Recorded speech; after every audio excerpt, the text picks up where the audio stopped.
Muitas pessoas têm tido seus sonhos destruídos pela falta de confiança absoluta em Deus.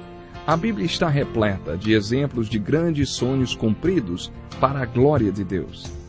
Encontro com a Palavra é um programa escrito pelo Dr. Dick Woodward e narrado por Pastor Edson Bruno. Ouça e descubra verdades que lhe ajudarão no seu dia a dia. Com você, Pastor Edson Bruno.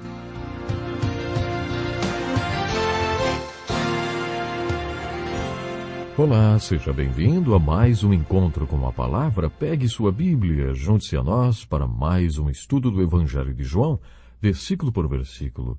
Já dedicamos vários programas ao estudo do capítulo 4 de João e a conversa que Jesus teve com a mulher samaritana, com o objetivo de entender o que significa nascer de novo. A reação que esta conversa causou nos apóstolos e a reação de Jesus, a atitude dos apóstolos, estão registrados nos primeiros 42 versículos deste capítulo. Você já pegou a sua Bíblia? Então abra no capítulo 4 de João e acompanhe a leitura dos versículos 43 a 45, que diz assim: Depois daqueles 2 dias, ele partiu para a Galiléia. O próprio Jesus tinha afirmado que nenhum profeta tem honra em sua própria terra. Quando chegou a Galiléia, os galileus deram-lhe boas-vindas. Eles tinham visto tudo o que ele fizera em Jerusalém por ocasião da festa da Páscoa, pois também haviam estado lá. Para muitas pessoas, esse trecho da Bíblia é difícil de ser compreendido. Jesus havia sido criado na Galiléia e Nazaré fica na Galiléia. Lembre-se que, antes de se encontrar com a mulher samaritana, Jesus tinha partido da Judéia para o norte de Israel, a Galiléia. Um judeu preconceituoso jamais faria esse caminho passando por Samaria. Os samaritanos que tinham sido chamados pela mulher para conhecerem Jesus, insistiram com ele para que ficasse mais alguns dias com eles. Jesus ficou mais 2 dias e depois continuou sua jornada para a Galiléia. No versículo 44, lemos a seguinte observação: O próprio Jesus tinha afirmado que nenhum profeta tem honra em sua própria terra. Por que essa frase foi escrita neste contexto? Jesus não estava deixando sua cidade natal, e sim aproximando-se dela. Isto quer dizer que Jesus estava indo deliberadamente em direção ao norte, para a região da Galiléia, mesmo sabendo que a recepção não seria agradável. Já não tinha sido em outras vezes? Depois, como você concilia o fato de que quando ele chegou a Galiléia, os galileus deram-lhe boas-vindas. Eles tinham visto tudo o que ele fizera em Jerusalém por ocasião da festa da Páscoa, pois também havia estado lá. Significa exatamente o que está escrito. As pessoas da sua cidade natal tinham ido a Jerusalém para a festa e viram tudo o que tinha acontecido por lá. Vimos no final do capítulo 2 que na festa muitos viram as coisas que Jesus fez e creram nele, mas que Jesus não se confiava a eles, pois conhecia todos e sabia o que havia no coração deles. Ele não precisava que ninguém lhe contasse como o homem era, incluindo os galileus. Eles tinham estado na festa e visto as coisas que Jesus tinha feito. Por isso, o receberam com alegria. Receberam bem, muito bem, mas daí dizer que tinham entendido que Jesus compartilhou com Nicodemos e com a mulher no poço de Jacó. Aí, isso já são outros 500. Mas o versículo 46 continua contando que Jesus, mais uma vez, visitou Caná da Galiléia, onde tinha transformado água em vinho. E aí aconteceu outra história muito bonita. E havia ali um oficial do rei, cujo filho estava doente em Cafarnaum. Cafarnaum foi a cidade que Jesus adotou como sua cidade natal, depois que Nazaré não o aceitou. Quando ele ouviu falar que Jesus tinha chegado a Galiléia, vindo da Judéia, procurou e suplicou-lhe que fosse curar seu filho que estava à beira da morte. Disse-lhe Jesus: Se vocês não virem sinais e maravilhas, nunca crerão. O oficial do rei disse: Senhor, vem, antes que o meu filho morra. Jesus respondeu: Pode ir, o seu filho continuará vivo. O homem confiou na palavra de Jesus e partiu. Estando ele ainda a caminho, seus servos vieram ao seu encontro com notícias de que o menino estava vivo. Quando perguntou a que horas o seu filho tinha melhorado, eles lhe disseram: A febre o deixou ontem, à 1h da tarde. Então o pai constatou que aquela fora exatamente a hora em que Jesus lhe disse: o seu filho continuará vivo. Assim, creram ele e todos os de sua casa. Esse foi o segundo sinal miraculoso que Jesus realizou depois que veio da Judéia para a Galiléia. Esta é uma história muito bonita de cura.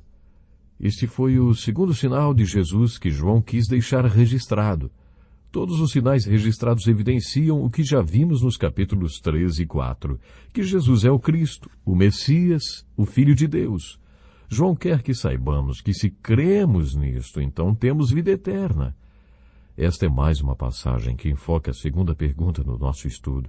O que a fé é? Esse texto conta a história de um homem cujo filho estava morrendo. E o pai deste menino é um exemplo de fé que João quis deixar para nós.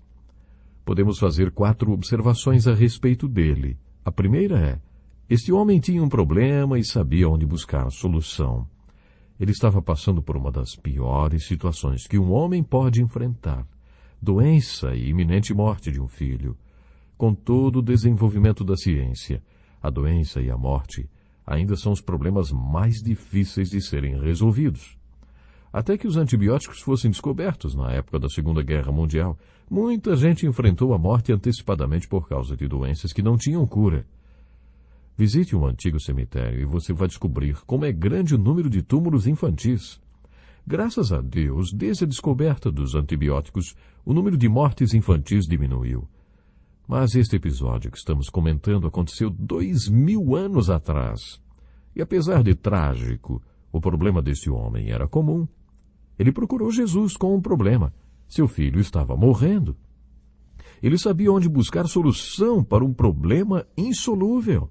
E ele veio atrás de Jesus para resolver o seu problema. A segunda observação é: este pai agiu com sinceridade e seriedade ao levar a Jesus seu problema. Deixou o leito de morte do seu filho para ir até Jesus. Imagine naquele tempo, quando não havia recurso nenhum, o que tiraria um pai do lado do filho que estivesse morrendo? Este homem saiu do lado do seu filho que estava morrendo. Isto mostra a sua sinceridade e seriedade ao procurar Jesus. A terceira observação que podemos fazer a seu respeito enfoca a fé dele. Quando ele chegou perto de Jesus, ele creu. O Velho Testamento conta a história do leproso Naamã.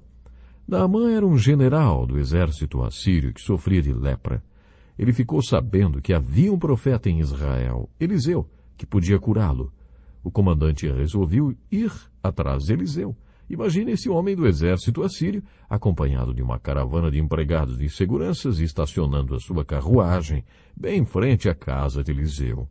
Ele deveria estar todo emperiquetado, com todos aqueles trajes e insígnias próprios de um general militar.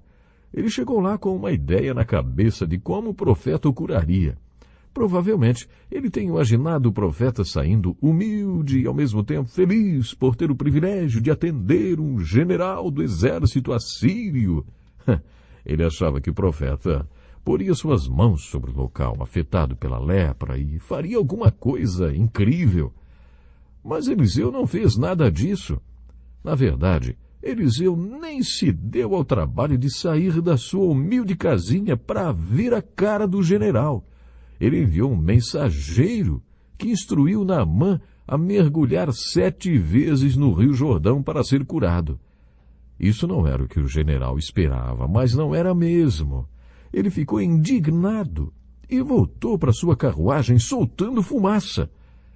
Mas um dos seus servos lhe disse: Ei, general, se o profeta tivesse lhe pedido alguma coisa difícil, o senhor não faria?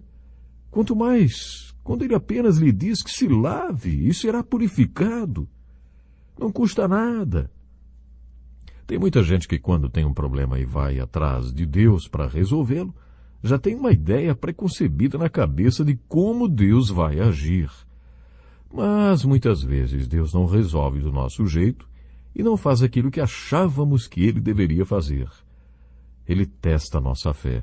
O caso desse pai em Cafarnaum é um exemplo de fé para nós.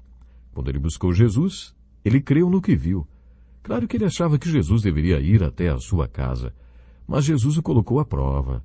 Talvez Jesus quisesse ver se este homem era como aqueles galileus que tinham ido à festa e creram porque viram o milagre da transformação da água em vinho. Se vocês não virem sinais e maravilhas, nunca crerão, disse Jesus. Jesus conhecia o coração daquele homem. Jesus reconheceu nele fé. Jesus viu fé no coração daquele homem. Jesus disse que aquele menino seria curado. Mas interessante que o homem disse primeiro: Senhor, vem antes que o meu filho morra. Ele achava que Jesus tinha que ir até a casa dele para que o problema fosse resolvido. Aquela era a sua única solução para ele. Jesus tinha de ir resolver o seu problema insolúvel.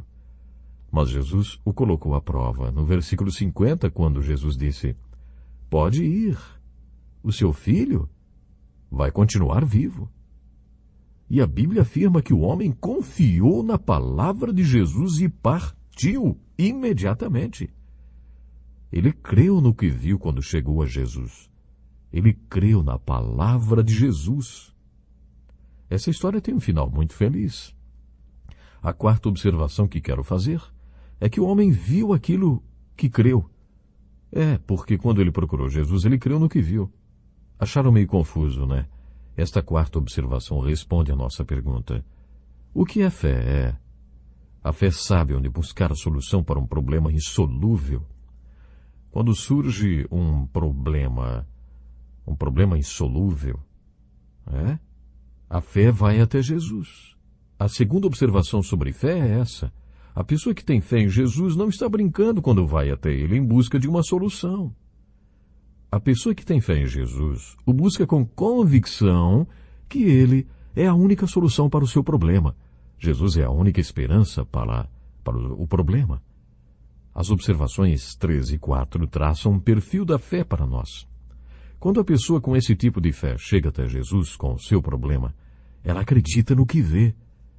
Se uma pessoa satisfaz as 3 primeiras condições desta fé, se ela sabe para onde ir quando tem um problema e vai para Jesus, se ela busca Jesus com seriedade e crê no que vê, essa pessoa sempre verá o que crê.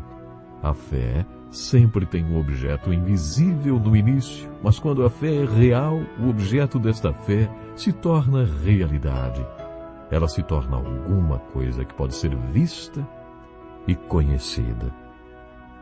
É maravilhoso ter fé. Vamos desenvolver cada vez mais esta preciosa fé? Pense nisso e até o próximo programa.